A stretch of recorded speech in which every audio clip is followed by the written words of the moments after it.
কাজ না করে ছায়া যেন একে একে ফেটে বেরিয়ে আসে।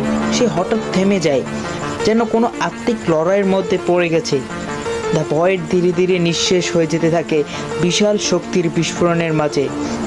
থান্ডারবোল্টস টিম একে অপরকে রক্ষা করে। আলো শেষ হতেই সব কিছু শান্ত হয়ে যায়। আলো নিভে যাওয়ার পর দেখা যায় সেন্ট্রি মাটিতে পড়ে আছে। তার চোখে এখন আর সেই অন্ধকার নেই, বরং এক ধরনের শূন্যতা।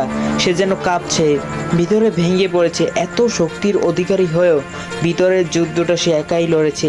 এই সেন্ট্রি আর আগের সেই বিধ্বংসী অস্ত্র নয়, বরং একজন বিধ্বস্ত মানুষ। থান্ডারবোল্টস টিম দূর থেকে দাঁড়িয়ে তাকিয়ে থাকে। কেউ কিছু বলে না, কেউ কোনো প্রতিশোধ নেয় না, শুধু নীরব সম্মান দিয়ে দূরে সরে যায়। টিম ফিরে এলে সরকার ও সেনাবাহিনী তাদের ঘিরে ফেলে। বড় বড় লোকেরা এসে জিজ্ঞেস করে কি হয়েছে, কি দায়ী, অস্ত্র কেন ব্যবহার হলো ইত্যাদি। কিন্তু এলেনা আর ভ্যালেন্টিনার সামনে আসে না।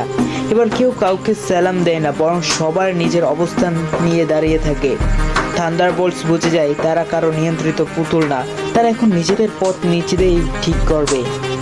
ভ্যালেন্টিনা এবার সামনে আসে। তার ভাবনা ছিল সেন্ট্রি প্রকল্প দিয়ে গোটা পৃথিবীকে দেখানো থান্ডারবোল্টস টিম কতটা শক্তিশালী, কিন্তু ফল হয়েছে উল্টো।